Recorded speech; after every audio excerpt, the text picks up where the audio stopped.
My name is Dr. Andrew Tunks. I'm the Managing Director of Meteoric Resources. We're an Australian junior and we are completely focused on cobalt exploration in Canada. So the company has been around for quite a few years, been through a host of projects in Australia, and then was dormant for a while, and in the middle of 2017 was recapitalised and acquired a host of new projects in Canada. And I joined early this year, so I'm quite new at the company and still getting the project up and running as of about now. We've been waiting for the Canadian winter to finish and we're about to get to work.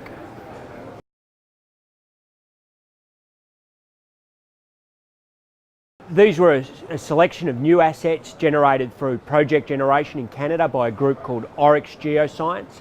They're a well-known Canadian geo-consultancy, and the CEO of Oryx is on the board of Meteoric. So when the projects were vended in, she joined the board of Meteoric, and she's very bullish on these projects. There are effectively two sorts of projects that we acquired. One was a large ground holding for nickel copper PGE mineralisation very close to the Sudbury Basin, which is the home of the world's great nickel miners, Falconbridge and Inco, for example, and very large nickel copper deposits. And then there was also a suite of Canadian cobalt deposits. There's a very well-known geological occurrence in the state of Ontario called the Ontario Cobalt Belt, and in this acquisition, Meteoric picked up 5 cobalt projects across the Ontario Cobalt Belt. They're centred around the town of Cobalt, and if that's not a good indication that there's cobalt there, I don't know what else it could be.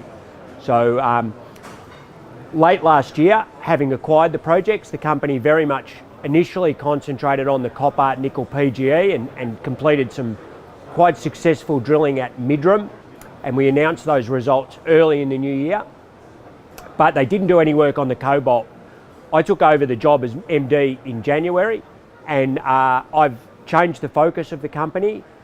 We'll continue to do some work on the nickel copper, but our focus for this coming field season, once the snow melts in Canada, is 100% on the cobalt.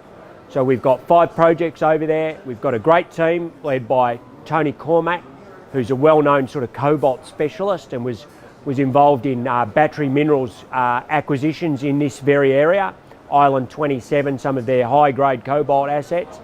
And Tony's come to work with me. I recruited him across, and he'll be driving the work on the ground.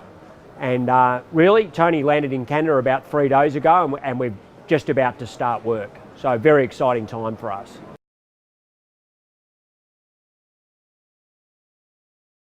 I suppose the big milestone is that we're about to start work.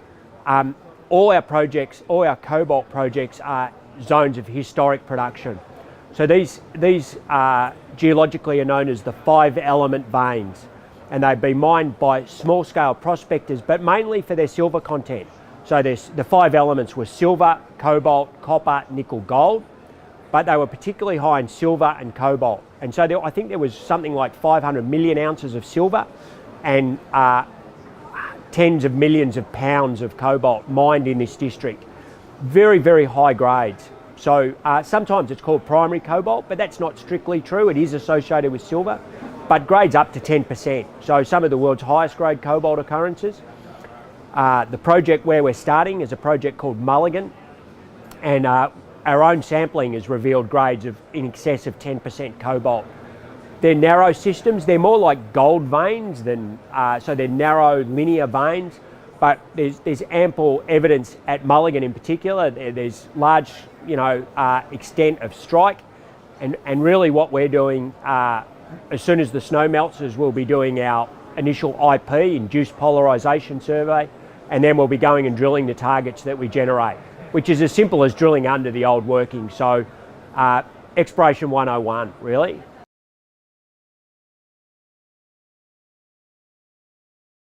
So I've already mentioned Tony Cormack. He's a very experienced sort of mafic element guy, so cobalt, copper, nickel. Worked in Canada previously for battery minerals and was instrumental in some of their success and resource of cobalt in that country. Myself, I'll be involved technically in this exploration because they're vein style deposits. It has a lot of similarities to gold deposits, which is my own expertise. So I'll be quite involved.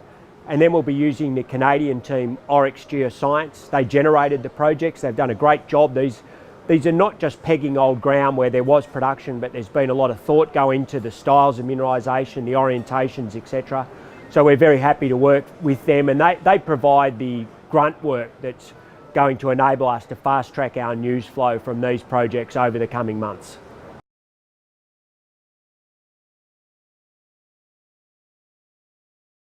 Well, I think we're just starting in the cobalt space. We're in one of the world's great high-grade cobalt districts.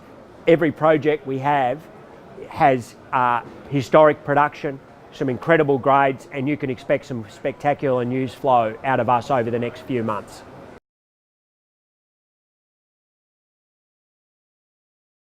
We were in Cape Town one-to-one. We're going to London soon. We feel it's a unique opportunity to engage directly with funds, high net worth individuals that we normally wouldn't get to see. And so we feel one-to-one's a great avenue for us at this time when we really need to get our story out there. It's been a quiet time for us the last few years, but now that we're up and running, we need to get the story out, and we think one-to-one's a great vehicle for our company.